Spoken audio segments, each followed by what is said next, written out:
Welcome friends two I need tutorials. આપણે continuous ગણિતના સબ્જેક્ટની અંદર આગળ વધી રહ્યા છીએ અને આજે પણ ગણિતના જ સબ્જેક્ટની અંદર આગળ વધતા આપણે ધોરણ 8 ગણિતની અંદર ચેપ્ટર નંબર 2 એટલે કે સ્વાધ્યાય 2.1 ના આનાથી આગળના વિડીયોની અંદર 7 દાખલાઓ જોયા હતા અને આજે એના આગળના સમ્સ જે છે ફ્રોમ 8 to 12 એટલે કે લગભગ 5 દાખલા એ આપણે અત્યારે જોઈ રહ્યા છીએ.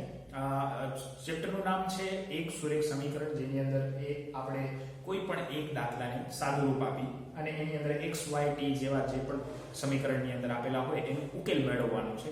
તમને દાખલો એવો પૂછવામાં આવશે કે નીચેના સમીકરણને ઉકેલો અથવા તો x ની y ની કે z ની વેલ્યુ શોધો. રાઈટ? સ્વાધ્યાય 2.1 ની અંદર આપણે માત્ર અને માત્ર આપેલા સમીકરણને સોલ્વ કરવાના છે, સિમ્પ્લિફાઈ કરવાના છે, સિમ્પ્લિફિકેશન કરવાનું છે. આગળના સ્વાધ્યાયમાં જતા સ્વાધ્યાય 2.2 2.3 ની અંદર આપણે સમીકરણ બનાવવા બી પડશે અને એનું સોલ્યુશન બી કરવું પડશે. વધારે સમય ન બગાડતા આપણે શરૂઆત કરીએ 8મા દાખલાથી. આનાથી આગળનો વિડિયો જો તમે ન જોયો હોય તો મિત્રો જોઈ લેશો, જેની અંદર 1 થી 7 દાખલાઓનું સોલ્યુશન આપેલું છે. આગળ જઈએ. 8મો દાખલો આપેલો છે 1.6 1.6 y by 1.5. કાલે આપણે જોયું હતું કે x અને y એને એકલો કરવાનો અને બાકીની વેલ્યુને એક સાથે કરવાની અને જે આપણે સમીકરણ મળે એ સમીકરણને આપણે સોલ્વ કરવાનું. બરોબર? તો અહીંયા આપણે ઓલરેડી y ના છેદની અંદર એટલે કે y by 1.5 આપેલું છે અને બરાબરની ડાબી સાઈડ ઇક્વલ્સ ટુ ની લેફ્ટ હેન્ડ સાઈડ ઉપર 1.6 આપેલું છે. તો આ દાખલાને કેવી રીતે સોલ્વ કરાય આપણે જોઈએ વ્હાઇટ બોર્ડ ઉપર. અહીંયા પહેલા તો માટેની નિશાની મૂકી દેવાની. બરોબર?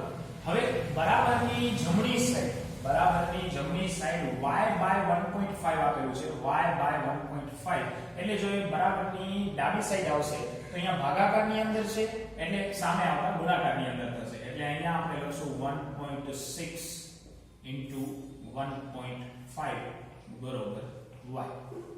રાઈટ? 1.6 into 1.5 બરાબર y. કારણ કે બરાબરની જમણી બાજુએ 1.5 જે હતું એ ભાગાકારની અંદર હતું અને હવે જો એ ડાબી સાઈડ આવશે તો એ ગુણાકારની અંદર આવશે એટલે 1.6 into 1.5 is equal to y. હવે જો તમે અહીંયા 16 ગુણ્યા 15 કરશો તો તમને જવાબ એનો 240 મળશે. તો અહીંયા પોઈન્ટની ગણતરી કરીએ 1 અને 2 પોઈન્ટ, તો અહીંયા 1 અને 2 પોઈન્ટ સાથે 2.40 મૂકી દેવાનું. આ એનું સિમ્પ્લિફિકેશન થાય. બરોબર? ફરી એકવાર સમજાવી દઉં. 16 ગુણ્યા 15 કરી દેવાના. તમને જ્યારે પણ આવી રકમ આપે ત્યારે 16 ગુણ્યા 15 કરીએ તો 240 આવે. હવે આપણે જોવાનું કેટલા પોઈન્ટ આપેલા છે 6 અને 5 એટલે કે અહીંયા પણ પોઈન્ટ પછી એક રકમ છે, અહીંયા પણ પોઈન્ટ પછી એક રકમ છે. એટલે ટોટલ કેટલા પોઈન્ટ્સ છે આપણી પાસે? 2 પોઈન્ટ. એટલે 2 પોઈન્ટ આમ ખસી જવાનું એટલે 2.40 અથવા 2.4. તમને જે લખવું હોય પોઈન્ટ પછી 0 લખીએ કે ના લખીએ બહુ ફરક નથી પડતો. માટે અહીંયા કને y is equal to 2.40. બરોબર? બંને બાજુ બરોબર, બંને બાજુ ફેરવતા અહીંયા જવાબ આવે y is equal to 2.40. મિત્રો મેં પહેલે જ કીધું હતું, તમે જ્યારે સાદું અથવા તો સિમ્પ્લિફિકેશનના દાખલા કરી રહ્યા છો તો એને એકદમ સિમ્પલ રીતે તમે વિચારો કે બરાબરની ડાબી બાજુએ જે રકમ આપેલી છે જો એ પ્લસમાં હોય તો જમણી બાજુ આવતા માઈનસમાં થશે.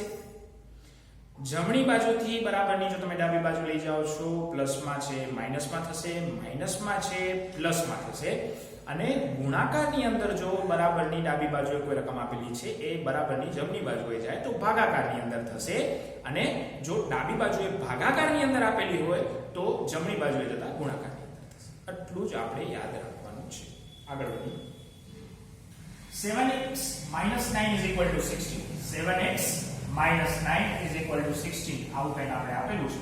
તો પહેલે તો આપણે સિમ્પલ ખ્યાલ જ છે કે x વાળી વેલ્યુને એકલી કરવાની છે એટલે કે આ 9 જે તમને દેખાય છે એને આપણે બરાબરની જમણી બાજુ લઈ જવા પડશે. તો સિમ્પલ છે, અહીંયા પેલું તમે માટેની નિશાની મૂકી દો અને 7x is equal to 16 plus 9. કારણ કે અહીંયા માઈનસમાં છે, જમણી બાજુ જતા પ્લસમાં થશે. ફરીથી આનું સિમ્પ્લિફિકેશન કરીએ તો 7x is equal to 25. 7x is equal to 25 થશે. માટે અહીંયા x ની સાથે મેં પહેલે જ આગલા દાખલાની અંદરથી સમજાવ્યું હતું કે આવું જ્યારે 7x લખેલું હોય તો એક્ચ્યુઅલી એ શું છે 7 ગુણ્યા x છે. અહીંયા ગુણાકારમાં છે, જમણી બાજુએ જશે તો ભાગાકારની અંદર થશે. થશે, માટે x બરોબર 25/7 આ તમારો જવાબ આવશે. 25/7. 25/7 શું કામ? કારણ કે 25/7 કરતા આપણે આગળ આનું સિમ્પ્લિફિકેશન કરી શકતા નથી, આગળ આનું સાદુરૂપ આપી શકતા નથી, માટે એને એમને એમ મૂકીશું અને 25/7 એ તમારા x ની અંદર જવાબ આવશે. 25/7 એ તમારા x ની અંદર જવાબ આવશે.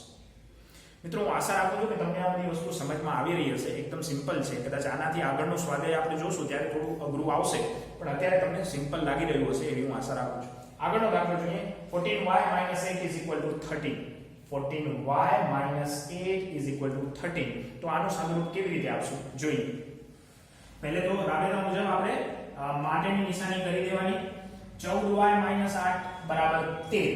હવે મેં તમને પહેલે કીધું x અને y વાળા પદને એકલું કરવાનું છે, તો અહીંયા કને મારે લખી દેવું પડે 14y, એ તો અહીંયા ને અહીંયા જ રહેશે. 13 છે એ તો એમના એમ રહેશે, પણ જે આ 8 છે એ અહીંયા માઈનસમાં હતા ડાબી સાઈડ. હવે જમણી સાઈડ આવે છે એટલે પ્લસમાં થશે, એટલે 13 + 8. મારે સમજાવવાની જરૂર નથી 13 + 8 કેટલા થાય, બરોબર. અહીંયા કને હું ડાયરેક્ટ લખું છું 21. હવે અહીંયા 14y છે, y હંમેશા અહીંયા ગુણાકારની અંદર છે. 14y એટલે 14 × y એવું લખેલું છે, તો બરાબરની જમણી બાજુ જશે તો એ ભાગાકારની અંદર આવશે. હવે 21 અને 14 તમને દેખાય તો તમને એક પાડો યાદ આવવો જોઈએ, 7 નો. 7 નો ટેબલ જો તમે બોલતા જાવ તો 7 * 1 = 7, 7 * 2 = 14 અને 7 * 3 = 21. એટલે અહીંયા જે તમને જવાબ મળશે y = 3/2. y = 3/2. y = 3/2 આ તમારો જવાબ છે. મિત્રો, સિમ્પલ ફોર્મ્યુલા. ડાબી સાઈડ છે, જમણી સાઈડ લાવવું છે, નિશાની બદલાય. જમણી સાઈડ છે, ડાબી સાઈડ લાવવું છે, નિશાની બદલાય. ગુણાકારની અંદર છે, જમણી સાઈડ લાવવું છે, ડાબી સાઈડમાંથી ભાગાકારમાં આવે. જમણી બાજુથી ડાબી બાજુ લઈ જવું છે, ભાગાકારની અંદર છે, ગુણાકારની અંદર આવશે ડાબી બાજુ.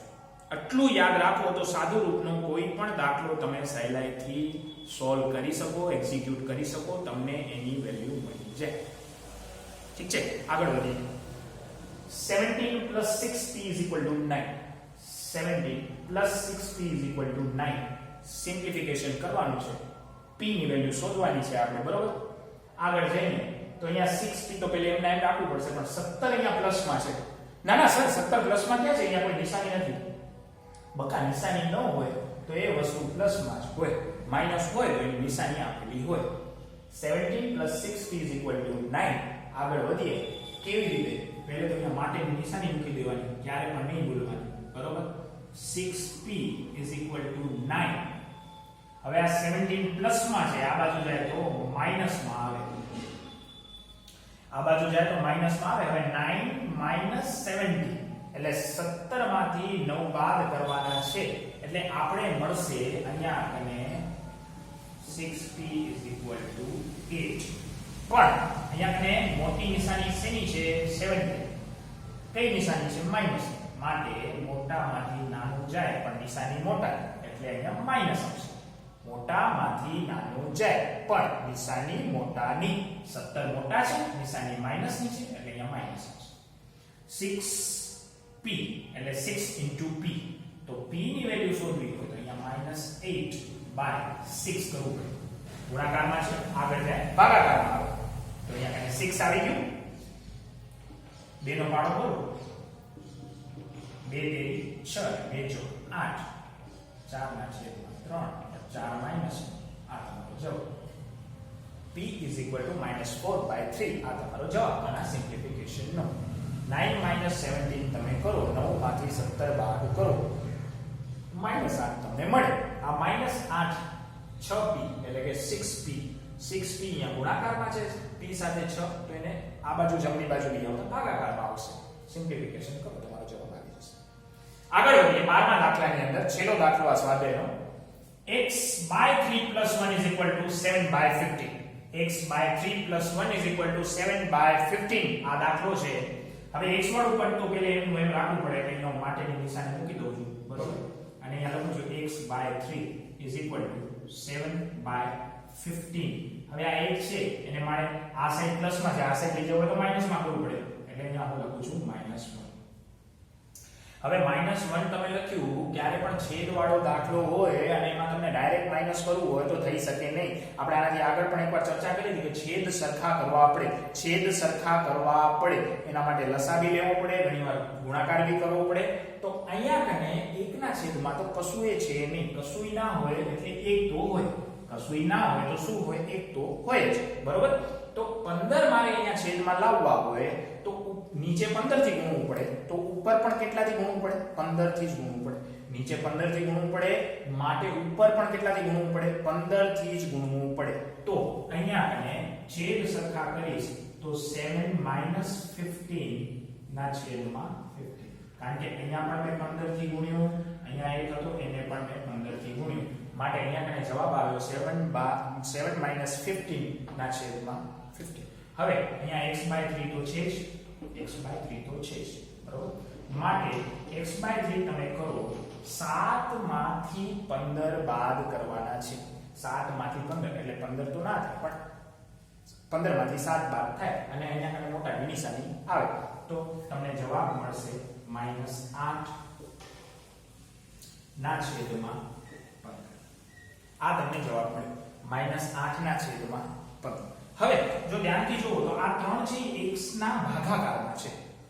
જો 3 છે એ x ના ભાગાકારમાં છે. મેં તમને આગળ 2-3 વાર રિપીટ કર્યું, જ્યારે તમને x એકલો કરવાનો હોય અને કોઈ વસ્તુ અહીંયાથી ભાગાકારમાંથી ડાબીમાંથી જમણી બાજુ જાય તો એ ગુણાકારની અંદર જાય. તો ગુણાકારની અંદર જાય તો અહીંયા લખો x બરાબર 8 ગુણ્યા 3, માઈનસની નિશાની નહીં ભૂલવાની, છેદમાં 15. -8 ગુણ્યા 3 છેદમાં 15.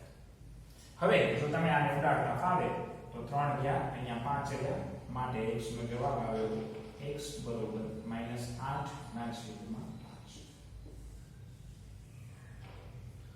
કોઈ જ વસ્તુ અઘરી નથી જો તમે નિયમથી કરો. ગણિતની અંદર સામાન્ય નિયમોને તમે ધ્યાનમાં રાખી અને જો દાખલાઓ ગણતા જાઓ તો આ દાખલાઓ એવા નથી કે જે તમને ગણવામાં કોઈ એ રોકેટ સાયન્સનો ઉપયોગ કરવો પડે.